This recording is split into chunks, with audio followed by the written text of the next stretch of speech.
Hello students, welcome back to your bio 24/7। आइए students, आज के चैप्टर में हम जो करने वाले हैं उस उस चैप्टर या फिर आप उस चैप्टर में जो पढ़ाया जाएगा उसकी वजह से आप अपने इस ब्यूटीफुल वर्ल्ड को देख पा रहे हैं। अब तक तो आप समझ गए होंगे मैं क्या कहने वाली हूँ। ह्यूमन आई। आज हम पढ़ेंगे ह्यूमन आई। आप अपनी अपनी खूबसूरत आंखों से इस खूबसूरत नेचर को आराम से देख सकते हैं, महसूस कर सकते हैं। तो आपके इस कलरफुल वर्ल्ड को आप कैसे देख पा रहे हैं आपकी आई से। आइए देखते हैं उस चैप्टर में आपको क्या क्या पढ़ना है। ह्यूमन आई। बेटा इस चैप्टर में सबसे पहले तो आपको ह्यूमन आई ही पढ़ना है। उसके बाद आप पढ़ेंगे कि ह्यूमन आई के कौन कौन से डिफेक्ट होते हैं, उनका करेक्शन कैसे होगा। फिर आप पढ़ेंगे रिफ्रैक्शन थ्रू प्रिज्म। उसके बाद आप पढ़ेंगे डिस्पर्जन। उसके बाद स्पेक्ट्रम पढ़ेंगे। फिर आप पढ़ेंगे एटमॉस्फेरिक रिफ्रैक्शन और एटमॉस्फेरिक रिफ्रैक्शन के इफेक्ट्स क्या क्या होने वाला है। आप रेनबो फॉर्मेशन भी यहीं सीखेंगे। सोचिए आप कितना इंटरेस्टिंग चैप्टर है। मैं तो बहुत क्यूरियस हूँ जानने के लिए कि अंदर अंदर क्या होने वाला है, और आप भी बहुत क्यूरियस होंगे। चलिए सबसे पहले ह्यूमन आई को पढ़ते हैं। बेटा आई को पढ़ने के लिए ना आई को ड्रॉ करना पड़ेगा। चलिए आई को ड्रॉ कर लेते हैं। अब आप कुछ अच्छी सी ड्राइंग आप बनाइएगा, क्योंकि आप जिस चीज को पढ़ने वाले हैं वो आपको बहुत कलरफुल वर्ल्ड दिखाती है, तो आपको भी उसके साथ थोड़ी सी तो सावधानी बरतनी होगी।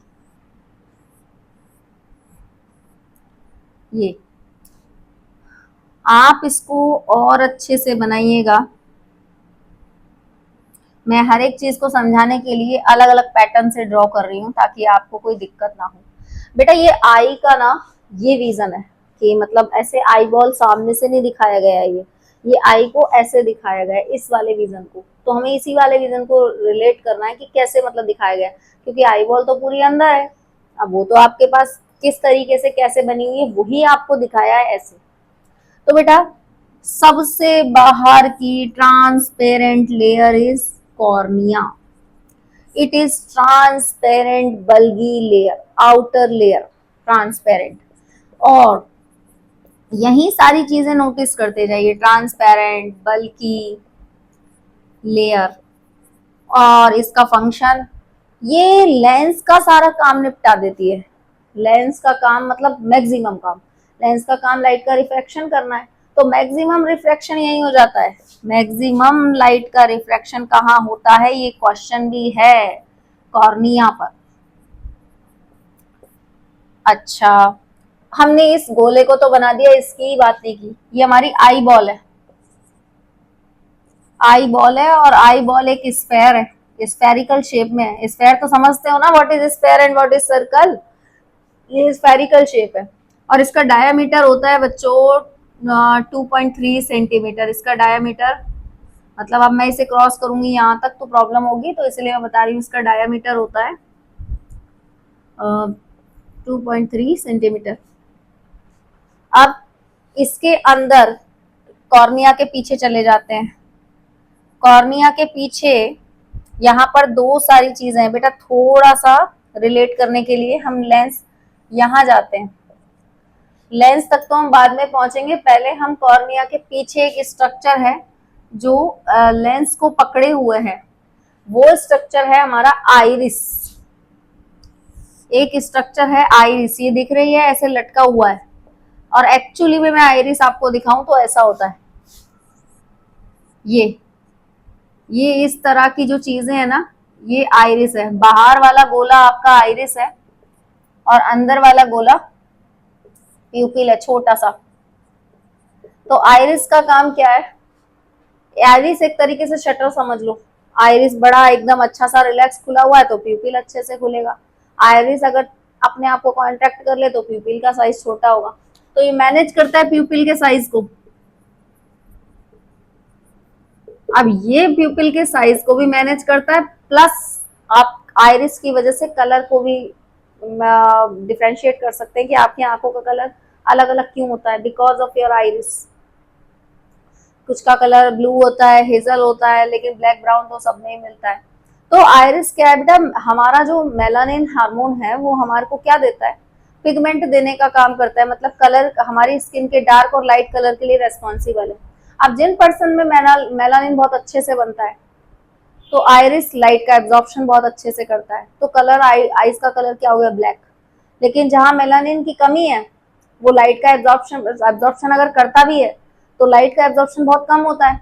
लाइट का एब्जॉर्प्शन होता है लेकिन मेलानिन क्या कलर को देता है, तो उसी अकॉर्डिंग मेलानिन अगर कम है तो कलर लाइट रह जाता है। तो आंखों का कलर भी मेलानिन के ऊपर ही रेस्पॉन्सिबल है। अब है प्यूपिल। प्यूपिल क्या है, कितनी लाइट की अमाउंट हमारी आईज में जानी है, ये मैनेज करता है कि अमाउंट ऑफ लाइट कितनी जाएगी कितनी नहीं जाएगी। तो amount of light enters our eye, manage amount of light enters our eye, हमारी आंख में कितनी लाइट जानी चाहिए कितनी नहीं जानी चाहिए वो ये देखते हैं, प्यूपिल देखता है। तो वो बड़ा वाला गोला आइरिस, छोटा वाला गोला इज प्यूपिल।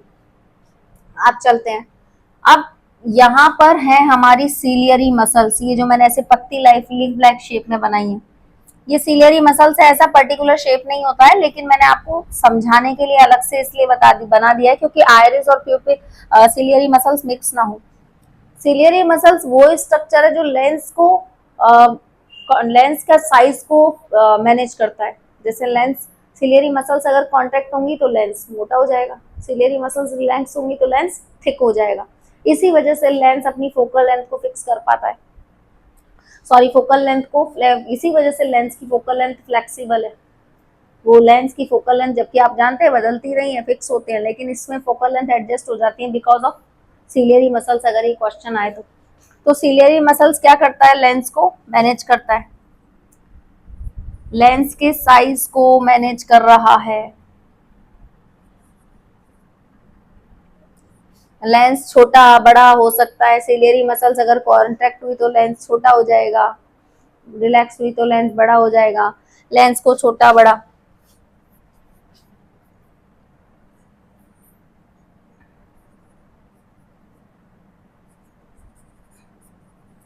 ये करने का काम इसका है। अब आ जाते हैं आंखों के लेंस की तरफ। कहाँ आ गए हम, lens. It is crystalline lens. सबसे पहली बात क्रिस्टलाइन है, क्रिस्टल की तरह क्लियर, क्रिस्टलाइन। दूसरी बात कॉन्वेक्स लेंस है। हमारी आई कौन सा लेंस है, कॉन्वेक्स। कॉन्वेक्स मतलब कन्वर्जिंग लेंस है, ठीक है। और ये अपनी फोकल लेंथ को एडजस्ट कर सकता है, कैन एडजस्ट फोकल लेंथ। पर ये पावर आई कहां से, सिलियरी मसल्स की वजह से।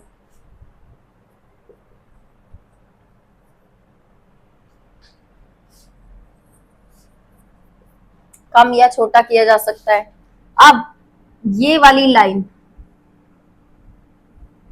ये जिस पर मैंने और डार्क कर दिया है, ये स्क्रीन मान लो, स्क्रीन, पर्दा जिसपे इमेज बनती है। एक और नाम दे दें हम अब बायोलॉजिकली, रेटिना। रेटिना पर इमेज बनती है कैसी, रियल और इन्वर्टेड। मैं सारी चीजें यही लिखती जा रही हूं ताकि प्रॉब्लम ना हो। रियल और इन्वर्टेड इमेज बनती है, ये रियल और इन्वर्टेड इमेज बना पाती है। फिर प्लस हमको कलर और ब्लैक एंड व्हाइट भी चीजें दिखती हैं। तो रेटिना के पास कुछ सेल्स होते हैं, फोटो रिसेप्टर्स होते हैं, उन सेल्स का नाम है रोड और कोन। रॉड जो है वो लाइट, डिम लाइट के विजन के लिए रेस्पॉन्सिबल है कि अगर आप डिम लाइट है, अंधेरा है, तो आप आपके रॉड अगर अच्छे से काम कर रहे हैं तो आपको अंधेरे में कुछ विजन दिखाई दे सकता है, ब्लैक एंड व्हाइट। और दिन की लाइट में या फिर यूं समझ लो कलरफुल विजन के लिए रेस्पॉन्सिबल है हमारे कॉन्स। तो हमारे रॉड और कॉन्स दोनों ही अच्छे होने चाहिए ताकि हम कलरफुल और ब्लैक एंड व्हाइट विजन देख सकें। जैसे कि डॉग्स और आउल, ये ब्लैक एंड व्हाइट पिक्चर जैसे मूवीज में दिखाते हैं, ये ब्लैक एंड व्हाइट विजन को देखते हैं, इनके रॉड्स बहुत अच्छे से डेवलप होते हैं। तो रॉड जो है वो ब्लैक एंड व्हाइट विजन के लिए या डिम लाइट में काम करते हैं। डिम लाइट में हमारे तो रॉड और कॉन दोनों ही अच्छे से मैनेज है। हम ये नहीं है कि दिन में काम करेंगे कि रात में, ऐसा नहीं है। ये मैंने कहा कि ये डिम लाइट में भी, डिम लाइट में अच्छा विजन देते हैं, कॉन्स जो है वो कलरफुल हमको विजन दिखाते हैं। ऐसा नहीं है कि रॉड दिन में रात में काम करेंगे, कॉन्स दिन में। काम दोनों अपने टाइम से कर रहे हैं, लेकिन आपको विजन किस समय पे कौन क्लियर दिखा रहा है वो रिस्पॉन्सिबल है। कॉन्स जो होते हैं वो कलरफुल विजन के लिए। तो आप देख पा रहे हैं, रिलेट कर पा रहे हैं, हर एक बात को यहीं लिख लिया है हमने। अब आ जाते हैं ऑप्टिक नर्व। तो बेटा ये ऑप्टिक नर्व है, ये जो नसों का गुच्छा दिख रहा है ना, ये ऑप्टिक नर्व है। अब ऑप्टिक नर्व का मतलब क्या है? ये एक तरीके से नर्व्स का गुच्छा है, न्यूरॉन का गुच्छा है, जो कि क्या करता है कि हमको अगर कोई पिक्चर सामने से लाइट कुछ पिक्चर आ रहा है, वो रिफ्रैक्ट होगा, रिफ्रैक्ट होके रेटिना पे रियल और इन्वर्टेड इमेज बनाएगा, पर इस इमेज की इंफॉर्मेशन ऑप्टिक नर्व दिमाग तक, ब्रेन तक पहुंचाता है। वो ब्रेन क्या करता है कि आपके पास जो लाइट सिग्नल आया है उसको इलेक्ट्रिकल सिग्नल में कन्वर्ट करके ब्रेन तक पहुंचाएगा। तभी ब्रेन कहेगा कि कुछ ना कुछ इमेज बनी है और आपकी आंखें देख पाएंगी, आपकी आंखें रिलेट कर पाएंगी। जैसे कि अब आप अपने सामने मुझे देख पा रहे हैं, तो क्या है, यहाँ से लाइट आ रही है, किसी भी ऑब्जेक्ट से लाइट आ रही है, लाइट का रिफ्रैक्शन हो रहा है। सबसे पहले कॉर्निया मैक्सिमम कर देता है, फिर लेंस करता है, लेंस का रिफ्रैक्शन करने के बाद स्क्रीन पर रियल और इन्वर्टेड इमेज बना रहा है। बस वो इमेज का सिग्नल लेके जाएंगी हमारी ये नसों का गुच्छा ऑप्टिक नर्व, इसे इलेक्ट्रिकल सिग्नल में कन्वर्ट करेगी और दिमाग तक पहुंचाएगी, और आपको समझ में आ रहा है कि मैं आपके सामने आपको पढ़ा रही हूँ। क्लियर? तो ये है आपका ह्यूमन आई, और आप इसका एक एक पार्ट इसी तरीके से ड्रॉ करते टाइम वही लेबल कर लेंगे तो आपको दिक्कत नहीं आएगी, और आपके जो शॉर्ट क्वेश्चंस है वो आराम से हो जाएंगे। ये तो था हमारा ये वाला पार्ट। चलिए अब करेंगे हम next topic, power of accommodation. आइए करते हैं next topic, power of accommodation.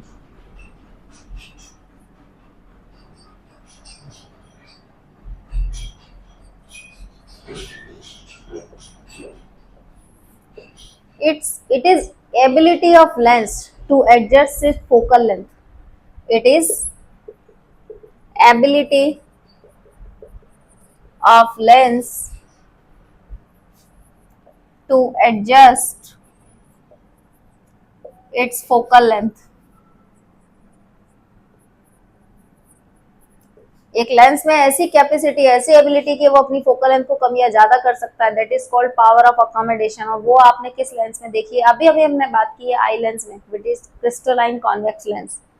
तो आप दो चीजें और सीख लें कि लेंस अगर मोटा है या लेंस अगर पतला हो रहा है, थिक लेंस, ठीक है, और थिन लेंस आगे तक कम आएगी।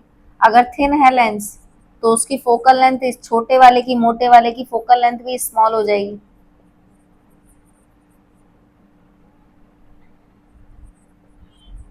स्मॉल। और पतले और लंबे लेंस की फोकल लेंथ लॉन्ग। ठीक है, अब देखते हैं यहाँ इस चीज में कैसे काम आता है। अब आप पास, नियर विजन के लिए और फार विजन के लिए देख रहा, इसको ऐसे ही पढ़िएगा तो आपको अच्छे से समझ आएगा। जब आप पास की चीजों को देखते हैं, बहुत पास ले आते हैं, बहुत पास, तो क्या होता है, आपकी आंखें जो हैं वो थोड़ी सी, आपको ऐसा कांटेक्ट महसूस होंगी। तो यानी कि पास के विजन के लिए क्या करता है, हमारा सीलियरी मसल्स कॉन्ट्रैक्ट करते हैं। आप ह्यूमन आई पढ़ रहे हैं तो आंखों के उसमें ही पढ़िए, सीलियरी मसल्स कॉन्ट्रैक्ट करेंगी। अब सीधी सी बात है, सीलियरी मसल्स ने कॉन्ट्रैक्ट किया तो आई लेंस को कैसा कर दिया आपने? छोटा। आई लेंस कैसा हो गया? छोटा और मोटा। Eye lens become thick. ये तो आप नेचुरली समझ सकते हैं ना, लेकिन पहले ही मैंने आपको कहा है, डायग्राम के बिना, ह्यूमन आई का डायग्राम नहीं बनाएंगे तो नहीं समझ पाएंगे। तो आई लेंस बिकम थिक। जब आई लेंस बिकम थिक तो मैंने आपको कहा है थिक लेंस की फोकल लेंथ छोटी। फोकल लेंथ कैसी हो जाती है बेटा? छोटी। फोकल लेंथ छोटी हो जाती है, और कर्वेचर क्या होगा इसका? कर्वेचर देखो, कर्वेचर बड़ा हो गया, कर्वेचर बढ़ गया। और आप एक और चीज जानते हैं, फोकल लेंथ और पावर में रिश्ता, P is equals to 1/f। अगर f बढ़ा तो P घटा, और f घट गया तो P बढ़ गया। जस्ट इनवर्स काम करेंगे। तो फोकल लेंथ छोटी है तो पावर मोर, या पावर ज्यादा हो जाएगी। तो इस लेंस की पावर आप आराम से निकाल लो कि पावर, फोकल लेंथ कम है तो पावर ज्यादा हो जाएगी। अब आ जाइए फार विजन के लिए। फार विजन आप खुद सोचो, बहुत दूर की चीज आपको देखनी है तो आप आंखों को ऐसे बड़ा करते हो। अब यहाँ पर लेंस पतला होगा तो सीलियरी मसल्स जो होंगी वो रिलैक्स करेंगी, पतला हो जाएगा, लेंस बिकम थिन। कौन सा lens? Eye lens. Eye lens become thin. और मैंने आपको बता दिया है जब लेंस थिन हो जाता है तो उसकी फोकल लेंथ, अब इसका कर्वेचर कम हो गया, कर्वेचर कम हो गया आई लेंस का, तो फोकल लेंथ कैसी हो जाएगी? फोकल लेंथ इसकी बिग हो जाएगी, बड़ी हो जाएगी। और जब मैंने रिश्ता बताया है फोकल लेंथ बड़ी तो पावर कम, यहाँ पे पावर कम हो जाएगी। और पावर को किस में मेजर करते हैं? डायप्टर में। तो ये है आपका पावर ऑफ अकोमोडेशन, यानी कि हमारा eye lens ciliary muscles contract और रिलैक्स करेगी तो छोटा और मोटा पतला हो सकता है, तो ये अपने आप को एडजस्ट करता रहता है और इसकी वजह से फोकल लेंथ भी एडजस्ट होती है। तो ये है आपका पावर ऑफ अकोमोडेशन टॉपिक। आप पढ़ेंगे near vision and far vision. ये अब आपको नियर पॉइंट और फार पॉइंट पढ़ाएंगे। Can I rub this?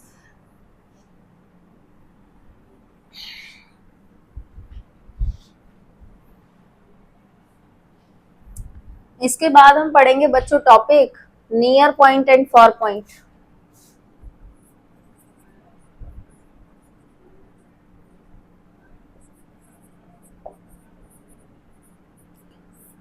बेटा नॉर्मल आई के ना नियर पॉइंट और फार पॉइंट फिक्स है, वहीं तक आप देख सकते हैं, आपकी आई बिल्कुल ठीक है अगर आप उस विजन तक देख पाते हैं। जैसे आप कितना पास ला सकते हैं? इतना पास, इतना पास, इतना पास किसी को देख पाएंगे नहीं। तो नियर पॉइंट फिक्स है कि आप इस दूरी तक आप बिल्कुल क्लियर देख सकते हैं और वहां तक आप क्लियर देख सकते हैं, तो आपकी आई बिल्कुल ठीक है। एक फार पॉइंट है, फार पॉइंट को आप इन्फिनिटी तक मतलब आप ले जाइए, आप कितनी दूर तक देख सकते हैं वो आपके आई पे डिपेंड करता है। तो बेटा नियर पॉइंट क्या है कि एक पर्सन लीस्ट पॉइंट, एक ऐसा लीस्ट पॉइंट है, लीस्ट डिस्टेंस है जहां तक आप क्लियरली देख सके।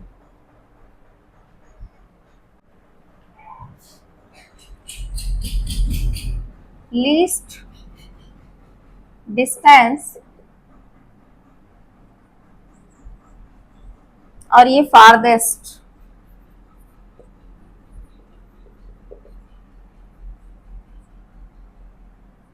मतलब नियर पॉइंट यहाँ तक आप लीस्ट डिस्टेंस तक देख सकते हैं फॉर डिस्टिंक्ट विजन।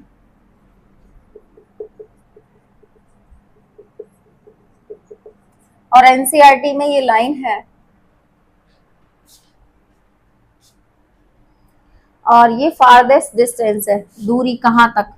तो हमारा लीस्ट पॉइंट है 25 सेंटीमीटर तक, हम 25 सेंटीमीटर तक बिल्कुल क्लियर दे सकते हैं पास में, और दूर में आप इंफिनिटी तक जाएंगे। तो हमारा जो आई है वो इन दो पॉइंट्स के बीच में घूम रहा है। अगर आप इस पॉइंट के बीच में क्लियर देख पा रहे हैं तो आपकी आईज बिल्कुल ठीक है, और नहीं देख पा रहे हैं तो आपकी आईज में डिफेक्ट है कुछ ना कुछ, तो उसके लिए स्पेक्स लगते हैं आपको, दूर के पास के। तो आइए अब नेक्स्ट टॉपिक जो हम पढ़ने वाले हैं वो है आई defect.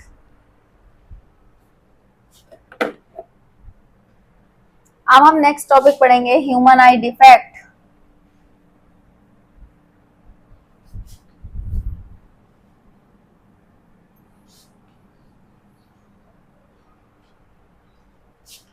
And correction. Human I defect and correction.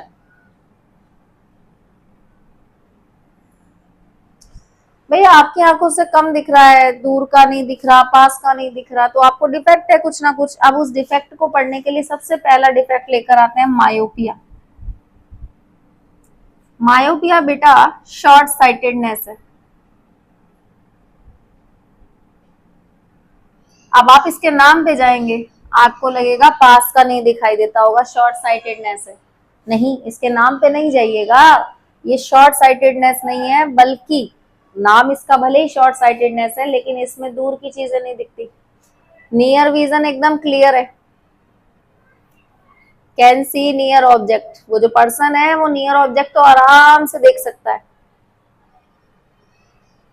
इसीलिए मैंने कहा नाम पे मत जाइएगा। But problem in far vision, उसका जो दूर का देखने में प्रॉब्लम है, उसको क्लियरली नहीं दिखता है।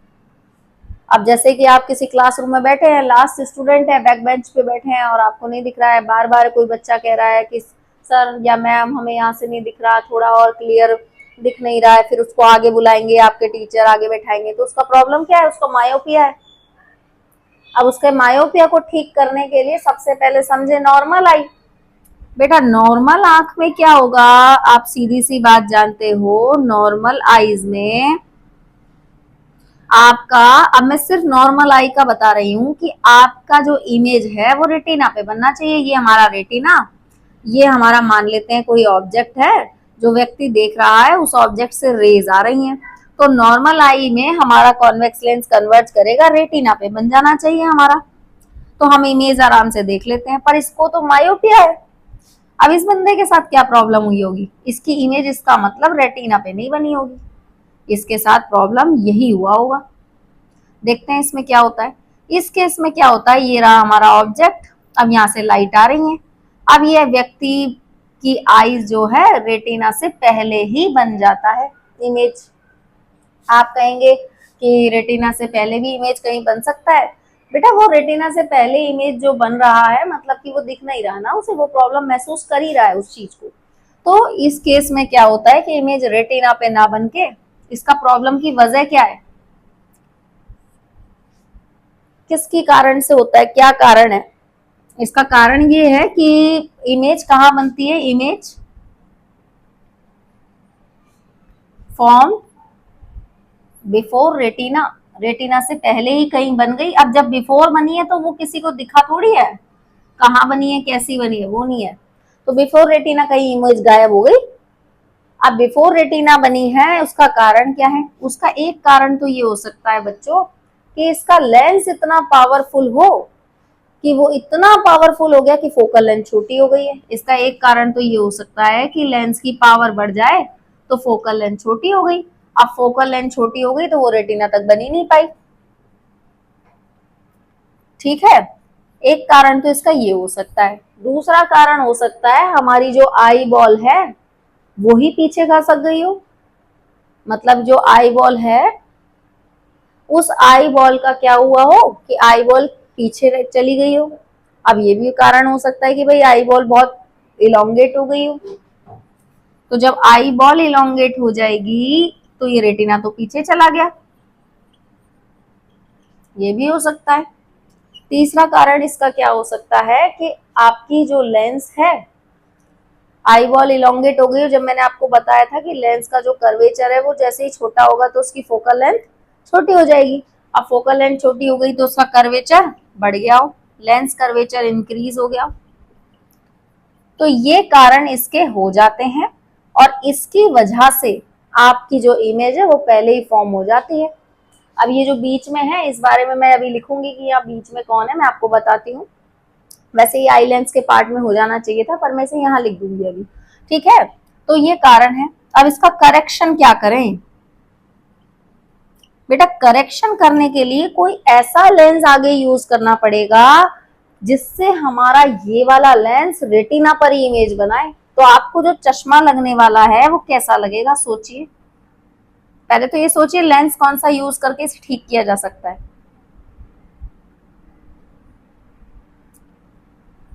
अब हमें चाहिए इमेज रेटिना पे, तो हम आगे लगा देंगे बच्चों convex concave lens. Eye lens तो हमारा पहले से ही कॉन्वेक्स है, अगर कॉन्वेक्स ही लगाएंगे तो वो भी मर्ज कर देगा, तो वैसे भी इमेज पहले ही रेटिना से पहले बन रही थी। हम लेंगे कॉनकेव लेंस। कॉनकेव लेंस क्या करता है, ऑब्जेक्ट से जितनी भी रेज आएंगी उन्हें डाइवर्ट कर देगा। अब इसे बहुत सारी रेज मिल जाएंगी इस लेंस को, अब इसे बहुत सारी रेज मिल जाएंगी तो ये सारी रेज में से जितनी रेज इसे चाहिए उन्हें लेकर के रेटिना पर पहुंचाएगा, कन्वर्ट करेगा, टाइम बढ़ जाएगा, जिससे क्या होगा कि इमेज रेटिना पे बढ़ेगी। तो करेक्शन ऑफ आई डिफेक्ट के लिए आप यूज करेंगे कॉनकेव लेंस। और बेटा ये हम पहले से ही क्लियर है, कॉनकेव लेंस की जो फोकल लेंथ होती है वो नेगेटिव होती है, तो कॉनकेव लेंस की फोकल लेंथ होती है नेगेटिव, तो उसकी पावर भी क्या हुई, नेगेटिव। तो आपको जो चश्मा चढ़ेगा वो नेगेटिव पावर का चढ़ेगा। डायोप्टर में पावर को मेजर करते हैं, तो ज्यादातर जो स्टूडेंट लाइफ होती है इसमें अगर आपको दूर का नहीं दिखता या आपके किसी दोस्त को इस उम्र में अगर चश्मा लगाए तो वो निश्चित है कॉनकेव लेंस का ही लगा होगा। मतलब मैं ऐसे 100% श्योरिटी नहीं कह रही, लेकिन आप उससे अगर पूछेंगे कि आपको किस लेंस किस पावर का चश्मा लगा है, वो अगर नेगेटिव बताता है तो आप बता दीजिए आपको कॉनकेव लेंस का चश्मा है, यानी कि उसको मायोपिया डिजीज थी, मायोपिया इफेक्ट था, डिफेक्ट था, और ये शॉर्ट साइटेडनेस था। शॉर्ट साइटेडनेस में पास का दिखता है लेकिन दूर का क्लियर नहीं दिखता। अब आपको मैं बता रही थी कि मैंने आई में ये पार्ट पढ़ा देना था, लेकिन ये क्लियर कर देती हूँ। देखो बेटा, लेंस और कॉर्निया के बीच में एक लिक्विड होता है जिसकी वजह से हमारी आंखें ना थोड़ी नम दिखाई देती हैं, एक और ये आंखों को न्यूट्रिशन भी देता है। तो लेंस और रेटिना के बीच में एक ह्यूमर मिलता है जिसको बोलते हैं एक्वस ह्यूमर। ये दो पार्ट आई पार्ट में ही पढ़ाने थे हमें, लेकिन हम यही बता देते हैं। ये एक्वस ह्यूमर वाटरी लिक्विड होता है और ये आंखों को न्यूट्रिशन देता है, जिसकी वजह से आपकी आंखें हेल्दी रह पा रही हैं। तो ये आंखों के लिए जरूरी है, आपकी नमी बनी रहती है। लेकिन लेंस और रेटिना के बीच में जैसा मैंने कहा था, इमेज कहीं बनी होगी तो वो दिखी क्यों नहीं, क्योंकि उसके बीच में कौन है, विट्रस ह्यूमर। ये लेंस एक्वस ह्यूमर किस किस के बीच में था, कॉर्निया और लेंस के बीच में।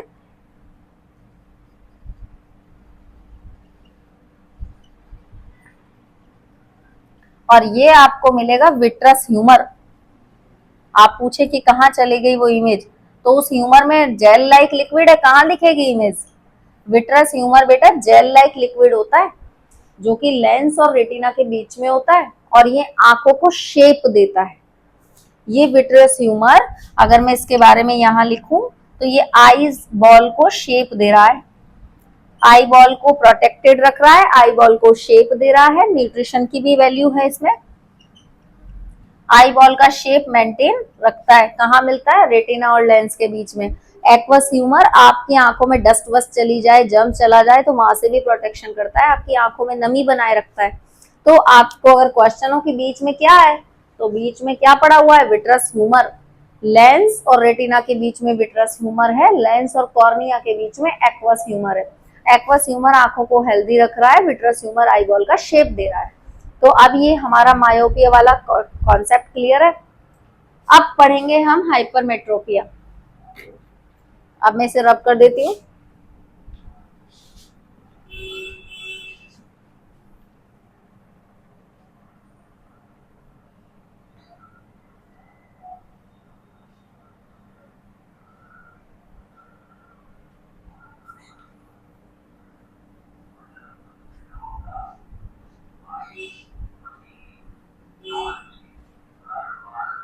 आइए अब आई के दूसरे फैक्ट की तरफ चलते हैं जिसका नाम है हाइपरमेट्रोपिया। इसका नाम है फार साइटेडनेस। अब वापस नाम पे मत जाइएगा। इसको दूर का क्लियर दिख रहा है, कैन सी क्लियरली फार,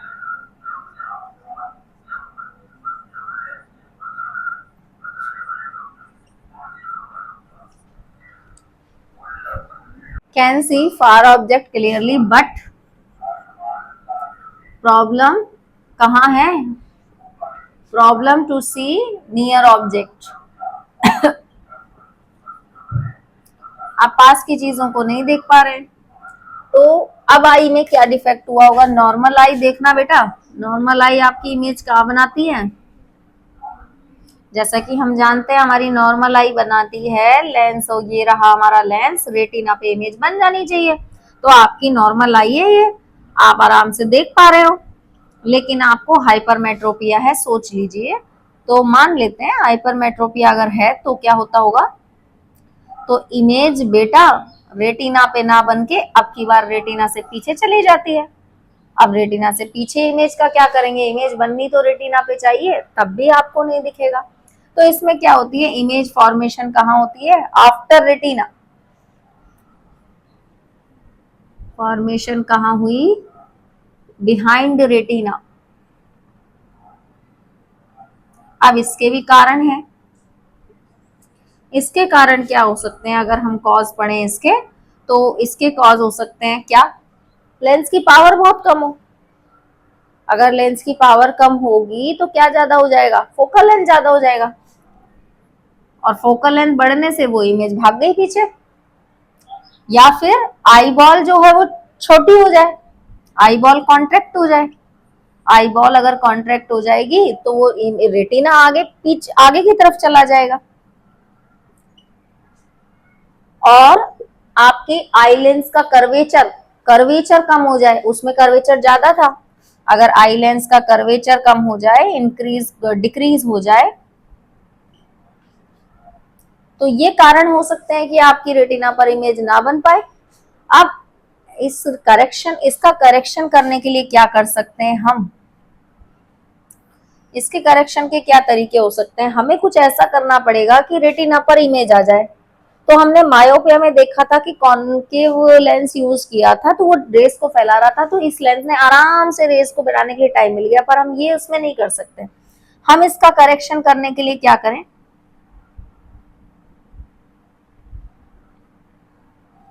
यहाँ वापस से एक और कॉन्वेक्स लगा देते हैं, क्योंकि फैली हुई रेस को तो ये इसको बनाने, ये तो पीछे भाग रहा है ना, तो फैली हुई रेस का तो इसमें काम नहीं है। ऑब्जेक्ट यहाँ से समझ लेते हैं, यहाँ से कहीं लाइट आ रही है, अब ये कन्वर्ज कर देगा पहले तो, फिर ये कन्वर्ज कर देगा, फिर ये कन्वर्ज कर देगा यहाँ तक। तो एक तरीके से ये लेंस कुछ रेज कन्वर्ज करेगा, फिर इसके पास कन्वर्ज रेज आएंगी, फिर ये और कन्वर्ज कर देगा। तो ये रेज पीछे भागने की बजाय कहाँ मिल जाएंगी? आगे रेटिना पर ही मिल जाएंगी। और मैंने बताया था कि रेटिना पर इमेज फॉर्मेशन हो जाएगी, तो इसके लिए यूज करेंगे आप कॉन्वेक्स लेंस। और मैं आपको एक ट्रिक बता चुकी हूँ पहले पुराने वीडियोस में कि कॉन्वेक्स लेंस की फोकल लेंथ, वैक्स वर्ड लगती है, चाहे लेंस हो चाहे मिरर हो, फोकल लेंथ पॉजिटिव होती है। फोकल लेंथ क्या होगी? पॉजिटिव, तो पावर भी क्या होगी? पॉजिटिव, तो आपको प्लस पावर का चश्मा है। जब आप पास की चीजें नहीं देख पा रहे हैं और आपके दोस्त कहे कि मुझे पॉजिटिव पावर का चश्मा चढ़ा हुआ है, तो आप उससे कहें कि फिर आपको कौन सा साइटेडनेस बताएंगे? उसका हाइपरमेट्रोपिया साइटेडनेस, जिसको फार साइटेडनेस कहते हैं। आइए अब इसके बाद हम पढ़ेंगे दो और डिफेक्ट है आई के। बेटा लाइट ऑन कर। इसके बाद हम लाइट के दो और चीजें पढ़ लें।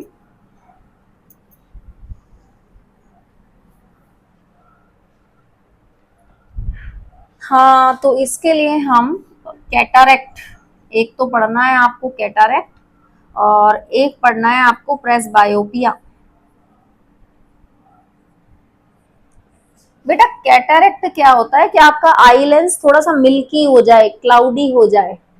अब आई लेंस मिल्की और क्लाउडी ये एज के साथ होता है, ऐसा नहीं है जरूरी होता है, लेकिन एज के साथ ऐसा हो ही जाता है।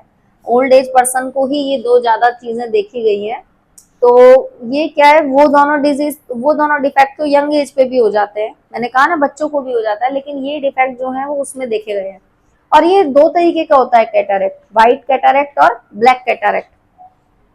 अब लेंस ही क्लाउडी हो गया, ओपेक हो गया, कुछ दिख ही नहीं रहा, तो सोचो ये भी प्रॉब्लम देगा, प्रॉब्लम आएगी चीजें देखने में। तो इसका इलाज ये है कि इसकी सर्जरी करवा दी जाती है, इसका ठीक इलाज कर दिया जाता है, सर्जरी हो जाए, कैटारेक्ट को निकलवा दिया जाए। और ऐसी सर्जरीज के बहुत सारे कैंप भी लगते हैं और सर्जरीज नॉर्मल भी करवाई जा सकती है। प्रेसबायोपिया, ये ओल्ड एज के पर्सन को प्रॉब्लम वैसे क्लियरली देखा जाए तो पास के विजन में होती है, लेकिन ओल्ड एज पे क्या होता है, हमारी सीलियरी मसल थोड़ी वीक हो जाती है, तो वो लेंस को ना तो पतला ही कर पाती है ना मोटा कर पाती है, तो वो वीक होने की वजह से लेंस में जो फोकल लेंथ का एडजस्टमेंट है वो सही से नहीं कर पाती, तो आपको पास का और दूर का दोनों ही देखने में प्रॉब्लम होती है। ये भी ओल्ड एज पे होता है और इसमें मायोपिया और हाइपरमेट्रोपिया दोनों ही होता है। आपने अपने किसी ना किसी घर में वृद्ध व्यक्ति को देखा होगा, वो दो तरह के चश्मे लगा लेते हैं। ये मतलब इस तरह के दो लेंस होते हैं, तो ये वाला आपका जो है ये कॉन्वेक्स है और ये कॉनकेव है, ताकि दोनों का विजन देख पाए वो। तो इस तरह के चश्मे लगाए जाते हैं, चश्मे दिए जाते हैं, बाइपोलर लेंस कह लो आप इन्हें।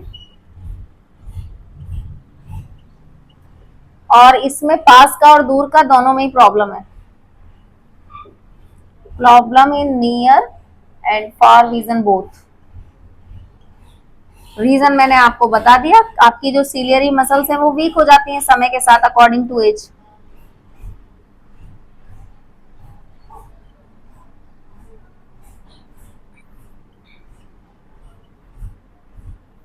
तो एज के अकॉर्डिंग ये डिफेक्ट धीरे धीरे आते हैं। ये दो इफेक्ट है, और कैटरेक्ट की सर्जरी करवा दी जाती है, और प्रेस बायोपिया जो है वो एक तरीके से इसका बाइपोलर लेंस आप स्पेक्स लगा के इसका करेक्शन किया जा सकता है। ठीक है, तो बेटा हमारी आंखें जो हैं जिसकी वजह से आप इतना सुंदर खूबसूरत वर्ल्ड देख पा रहे हैं, तो आपको इसकी हेल्थ का भी ख्याल रखना है।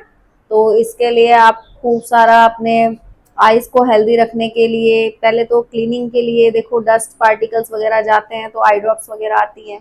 आपको कुछ इरिटेशन महसूस हो रहा है तो इसको क्लियर है। अगर आपको प्रॉब्लम देखने में है तो चश्मे वगैरह बनते हैं वो लगवाइए।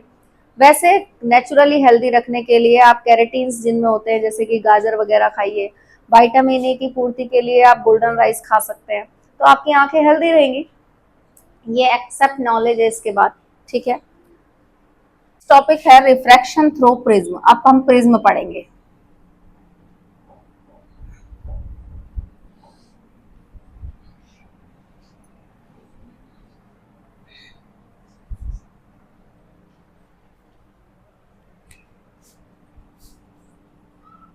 Refraction through prism.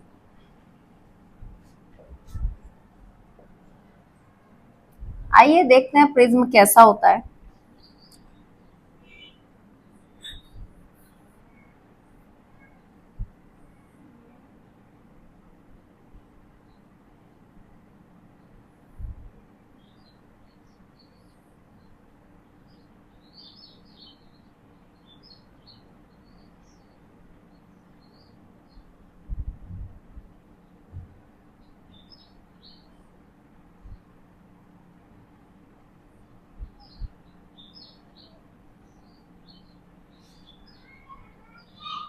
ये कुछ बच्चों ऐसी सी शेप होती है जिसमें 3 रेक्टेंगल और 2 3 रेक्टेंगल एंड 2 ट्राइंगल होते हैं। तो आपका प्रिज्म कुछ ऐसा होता है। ट्रांसपेरेंट तो है ही है, वो तो बात है ही है। इसमें 2 ट्राइंगल आगे और पीछे, 1 2 3 ये रेक्टेंगल है और आगे और पीछे ट्राइंगल हैं। तो ये इस तरीके की कुछ शेप होती है ट्रांसपेरेंट सी। तो ये 3D व्यू है इसका, और मैं आपको अभी इसके क्लियरली इस प्रिज्म पे समझाऊंगी। एक्चुअली ये 3D स्ट्रक्चर होता है। तो अब आपका जो प्रिज्म है वो निश्चित सी बात है एक तरीके का ट्रांसपेरेंट, आप ये समझ लीजिए ट्रांसपेरेंट स्ट्रक्चर है जो कि जिसमें से आपको रिफ्रैक्शन समझना है। अब रिफ्रैक्शन को समझाने के लिए आप जानते हैं what is refraction. Refraction is a process by which light comes and light hit a surface, glass surface. तो उसके बाद क्या होती है, लाइट जो है वो बेंड हो जाती है। लाइट रिफ्लेक्ट आएगी, रेयर टू डेंसर मीडियम आएगी, और रेयर टू डेंसर मीडियम में आकर के लाइट क्या होती है, बेंड हो जाती है। अब लाइट बेंड हो जाती है, मान लीजिए वापस डेंसर टू लेयर जाएगी तो लाइट दूर चली जाएगी नॉर्मल से। तो रिफ्रैक्शन एक ऐसा फिनोमिना है जिसमें क्या होता है कि लाइट का क्या होता है, रिफ्रैक्शन होता है, लाइट अपने पाथ से बेंड हो जाती है। ठीक है, ये रिफ्रैक्शन है। और रिफ्लेक्शन में क्या होता है कि लाइट जिस मीडियम से आती है उसी मीडियम में चली जाती है हिट करके। ठीक है, तो मान लेते हैं ये बाहर एयर है और ये तो डेंस है ही, कांच है, ग्लास है। तो ये एयर रेयर मीडियम हो गया और ये डेंसर मीडियम हो गया। अब क्या हुआ, लाइट यहाँ से आई, सपोज दैट मैं मान लेती हूँ लाइट यहाँ आई। तो इसका कुछ रूल है प्रिज्म में, जैसे ही लाइट यहाँ से आएगी एयर से तो जानी तो ऐसे चाहिए थी अकॉर्डिंग टू लॉ, लेकिन लाइट ऐसे ना जाकर के ऐसे हो जाती है, बेंड हो जाती है। अब इसको समझने के लिए मैं एक नॉर्मल डाल देती हूँ, ये रहा नॉर्मल। तो लाइट डेंसर मीडियम में नॉर्मल के पास चली जाती है। अब ये लाइट यहाँ से बाहर निकलेगी डेंसर टू रेयर, तो जानी तो ऐसे चाहिए थी लेकिन ये ऐसे चली जाती है। तो मैं एक नॉर्मल यहाँ डाल देती हूँ। तो ये एक्चुअली में देखा जाए तो तरीका कुछ ये भी हो सकता है कि आप इजीली इसको ऐसे बना दें। देखा जाए तो प्रिज्म क्या करता है, लाइट को रिफ्रैक्ट करता है और रिफ्रैक्टेड लाइट हमेशा बेस की तरफ आती है बैंड होकर के। ये दोनों नॉर्मल है। अब इसमें से 4 एंगल समझने हैं, angle I, angle R, angle E, angle D. Angle I को बोलते हैं इंसिडेंस एंगल, ये हो गया रिफ्रैक्शन एंगल, ये इमर्जेंट बाहर निकलने वाला, ये डेविएटेड डेविएशन कह लो। तो देखो बेटा, लाइट ऐसे आई तो इंसिडेंटेड रे और नॉर्मल के बीच में जो एंगल बनेगा उसको बोलेंगे आप इंसिडेंस एंगल। ये लाइट यहां से आके यू रिफ्रैक्ट हो गई तो नॉर्मल और रिफ्रैक्टेड रे के बीच में जो बनेगा उसको बोलेंगे रिफ्रैक्टेड एंगल। अब ये लाइन पूरी तरह से रिफ्रैक्शन के बाद बाहर निकल गई तो नॉर्मल और इसके बीच में, इमरजेंट के बीच में जो एंगल बनेगा उसको क्या बोलेंगे, उसको आप बोलेंगे इमरजेंट एंगल। अब आ जाइए यहाँ डेविएशन। अब किसी भी चीज का मुझे डेविएशन दिखाना है तो ये बताना है कि लाइट अपने रास्ते से कितना भटकी। भाई लाइट को जाना था ऐसे और चली गई ऐसे, तो इतना डेविएट हुई। फिर इसके बाद अगर मैं इसको पीछे मिला दूं तो सोचो आप, लाइट को जाना था ऐसे और इतना डेविएट हुई, तो ये लाइट का डेविएशन एंगल है। तो इस तरीके से लाइट ने प्रिज्म से जाते टाइम चार तरह के आपको एंगल पढ़ने पड़े, incidence angle, refraction angle, emergent angle और डेविएशन एंगल। इस प्रिज्म में देखा जाए तो लाइट का डेविएशन सबसे ज्यादा देखा जाएगा। तो ये कुछ इस तरीके से काम करता है। यहाँ पर angle of deviation, angle of emergent आपको बाहर की तरफ निकल रहा है वो इमरजेंट है और डेविएशन है। रिफ्रैक्शन का फिनोमिना आपके सामने क्लियर है कि लाइट का रेज रेयर टू डेंसर में जाएगी तो नॉर्मल की तरफ, और डेंसर टू रेयर जाएगी तो नॉर्मल से दूर भाग जाएगी। ये था रिफ्रैक्शन थ्रू प्रिज्म। अब इसको समझाने के लिए हम मोनोक्रोमेटिक लाइट यूज करते हैं। बेटा मोनोक्रोमेटिक लाइट और व्हाइट लाइट में क्या डिफरेंस है? बेटा व्हाइट लाइट जो है उसके पास 7 कलर इमर्ज हैं, 7 कलर की है, जबकि मोनोक्रोमेटिक एक सिंगल कलर लाइट है। चाहे तो आप इसे ब्लैक करो या आप इसे व्हाइट कहो, पर सिंगल कलर है। लेकिन जो सनलाइट है ना, सनलाइट जो कि व्हाइट लाइट है, वो आपकी लाइट कैसी है, 7 कलर की मिक्स लाइट है। तो उस लाइट का भी आपको डेविएशन दिखाएगा। ये खासियत पता है क्या है, ये सिंगल कलर लाइट को डेविएट कर देता है 7 कलर ऑफ लाइट में। मैं सबसे पहले नीचे बना रही हूं ये, तो बेटा ये एक विबग्योर है, मैं नाम लिख देती हूँ विबग्योर। तो रिफ्रैक्शन की वजह से जो लाइट है, सनलाइट, व्हाइट लाइट, जिसमें 7 कलर मिक्स हैं, वो अपने 7 कलर्स में डेविएट हो जाती है। क्योंकि मैंने आपको अभी अभी बताया कि रिफ्रैक्शन के बाद प्रिज्म में डेविएशन होता है लाइट का। अब कोई लाइट बहुत ज्यादा बेंड हो जाती है, कोई लाइट कम होती है। तो विबग्योर में सॉरी, सबसे कम लीस्ट बेंड होती है ये, और सबसे ज्यादा मोस्ट बेंड होती है, सॉरी ये उल्टा चला गया, सबसे कम। देखो अगर इसको इस तरीके से पढ़े तो सबसे ज्यादा बेंड होती है ये वाली लाइट वॉयलेट, और ये सबसे लीस्ट। रेड कलर का डेविएशन सबसे कम है, जो जिसकी बेंडिंग सबसे कम तो डेविएशन कम हो गया, सबसे कम भटकती है ये। और इसका डेविएशन क्योंकि मैं यही लिख दे रही हूँ, उसका कारण है क्योंकि अब हमको रिफ्रैक्शन के बाद कुछ फिनोमिना पढ़ने हैं। तो वो फिनोमिना जब ही पढ़ेंगे जब हमें पता है कि कोई लाइट ज्यादा भटक रही है तो कहाँ जाएगी। इसका डेविएशन सबसे ज्यादा होता है।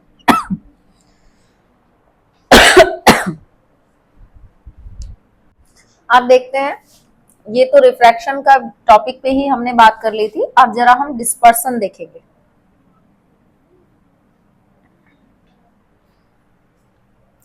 डिस्पर्सन ऑफ लाइट क्या होता है ये? डिस्पर्सन ऑफ लाइट का मतलब है बच्चों splitting of light into its colour.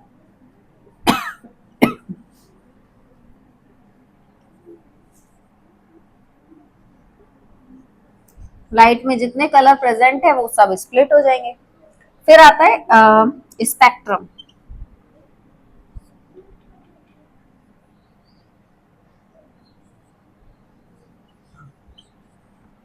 जहां आपने स्प्लिटिंग ऑफ लाइट अगर समझा डिस्पर्सन में, वहीं पे स्पेक्ट्रम क्या होता है, उसी लाइट कलर का स्प्लिटिंग को एक स्क्रीन पे ले लेना।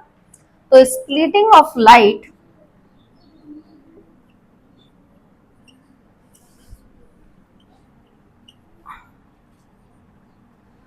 शो ऑन स्क्रीन, स्क्रीन पर दिखा देना, यानी कि लाइट का बैंड, लाइट कलर का बैंड। अब आप सारे कलर जो मैंने आपको दिखाया कि रिफ्रैक्शन के बाद ये विबग्योर दिखता है, तो ये कहाँ देखोगे, एक स्क्रीन पे देखा जाता है, प्रिज्म पे थोड़ी देखा जाता है। सपोज दैट ये एक प्रिज्म है, यहाँ हमने इसको सनलाइट डाली, ये मान लेते हैं हम सनलाइट है, sunlight is a white light but not a monochromatic light. Monochromatic का मतलब सिंगल कलर लाइट, अगर वो व्हाइट कलर दे रहा है तो वो सिंगल व्हाइट दे रहा है, लेकिन यहाँ सनलाइट का मतलब है वो वाली लाइट जिसमें 7 कलर्स पहले से इमेज है। तो यहाँ पे क्या होगा, ये बैंड होगी और ये इस तरीके से बैंड होगी। मैं बार बार दो ही लाइन इसलिए बनाती हूँ क्योंकि रेड और वॉयलेट में सबसे ज्यादा क्वेश्चन है। तो ये हमारा वॉयलेट है, सबसे ज्यादा बैंड हुआ, ये रेड है। तो इसके सारे कलर मेरे को मिले कहाँ, ये विबग्योर मिला कहाँ आपको, ये विबग्योर मिला यहाँ एक पर्दे पर। क्या है ये विबग्योर, कलर है, वॉयलेट है, इंडिगो है, ब्लू है, ग्रीन है, येलो है, ऑरेंज है, रेड है। तो इन लाइट्स का जो स्प्लिटिंग है सबसे कम होती है, डेविएशन सबसे कम होता है रेड लाइट, तो रेड लाइट सबसे ज्यादा दिख पाती है। वहीं पे जो वी वायलेट कलर की लाइट है वो डेविएट बहुत ज्यादा होती है, बैंड बहुत ज्यादा होती है, तो वो बिखरी हुई दिखाई देती है, उसका कलर कुछ कम दिखाई देता है। इस चीज पे भी हम आएंगे कि किसकी वजह से क्या होता है, लेकिन ये याद रखना कि रेड वायलेट, रेड वाली जो होती है सबसे कम बैंड होती है, वायलेट वाली जो होती है वो सबसे ज्यादा बैंड होती है। ठीक है,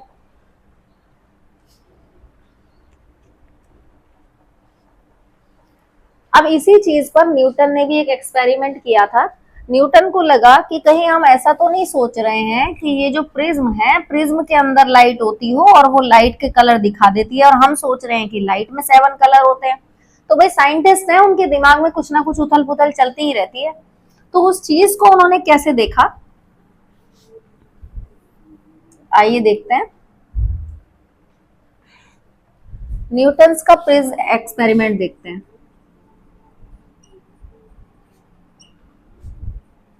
इन्होंने क्या किया, दो प्रिज्म लिए, आइडेंटिकल प्रिज्म, ये ध्यान रखना, और ये दोनों आइडेंटिकल प्रिज्म ऐसे रख दिए इन्वर्टेड।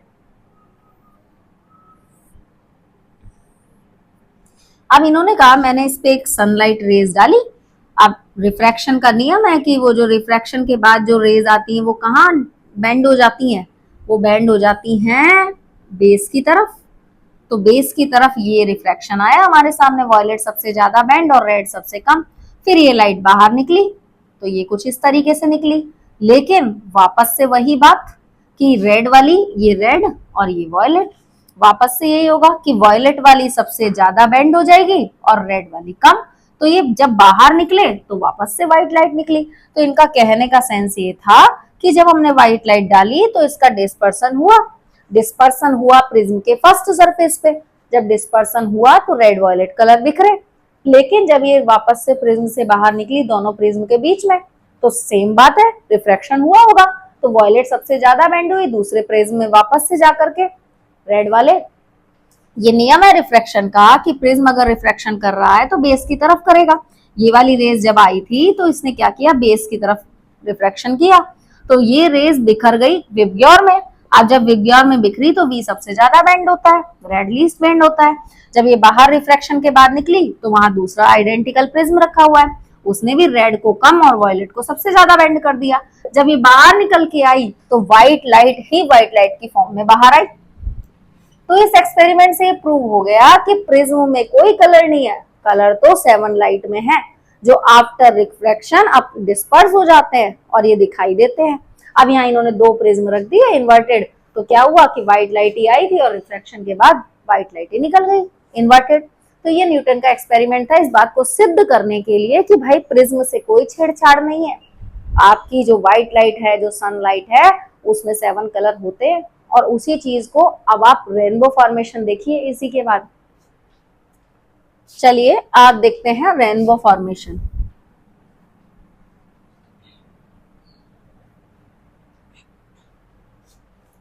अब करते हैं हम रेनबो फॉर्मेशन। कब बनता है रेनबो? बहुत ही सुंदर स्ट्रक्चर है इस नेचर का, मतलब बहुत ही आंखों को सुंदर लगता है, पर बनता कैसे है? ये हल्की धूप और हल्की बारिश के बीच में बनता है आपका रेनबो, और 7 कलर दिखाई देते हैं। आपने गिने हैं कभी? ऐसा कभी किसी ने नहीं गिना होगा, कोई बात नहीं। तो देखते हैं बनते कैसे हैं। अब मैं एक बहुत बड़ी पानी की बूंद बना रही हूँ, इसको कहते हैं बेटा वाटर ड्रॉप। अब सोचो, हल्की सी धूप है और हल्की हल्की बारिश है, तो जब हल्की हल्की धूप है तो ये पानी की बूंद, सारी पानी की बूंद वैसे तो प्रिज्म की तरह काम कर रही है, लेकिन मैं एक ही बूंद को पढ़ा रही हूँ। ये वाटर ड्रॉप अब एक प्रिज्म की तरह काम कर रही है, दिख रहा है ट्रायंगल स्ट्रक्चर। अब एक ही प्रिज्म की तरह काम कर रही है। सन से बहुत सारी रेज आती हैं।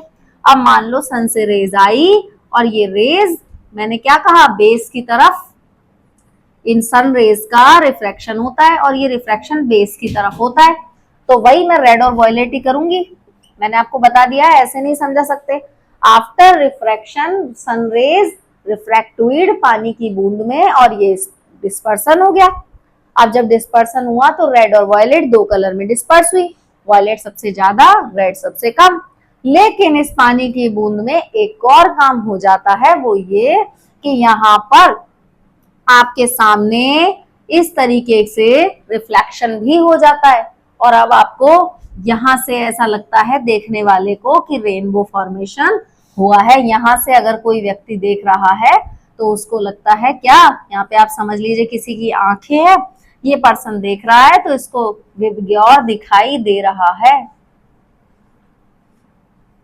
क्या हुआ इस फिनोमिना में? यहाँ पर देखो, सबसे पहले तो क्या क्या हुआ होगा, रिफ्रैक्शन, डिस्पर्सन और रिफ्लेक्शन। यहाँ 3 फिनोमिना काम करते हैं, रिफ्रैक्शन, डिस्पर्सन अंदर, और फिर उसके बाद एंगल हिट कर जाता है, वो बाउंस बैक होता है, तो वो रिफ्लेक्शन भी होता है। ये मैंने आपको बताया था, जिस मीडियम से आया था उसी मीडियम में जा रहा है। पर देखने वाले को लाइट कहाँ दिखती है, कि लाइट यहां से आ रही है, पर इस फिनोमिना में सन पर्सन के पीछे और पानी पर्सन के आगे होगा, पानी की बूंदे, याद रखना।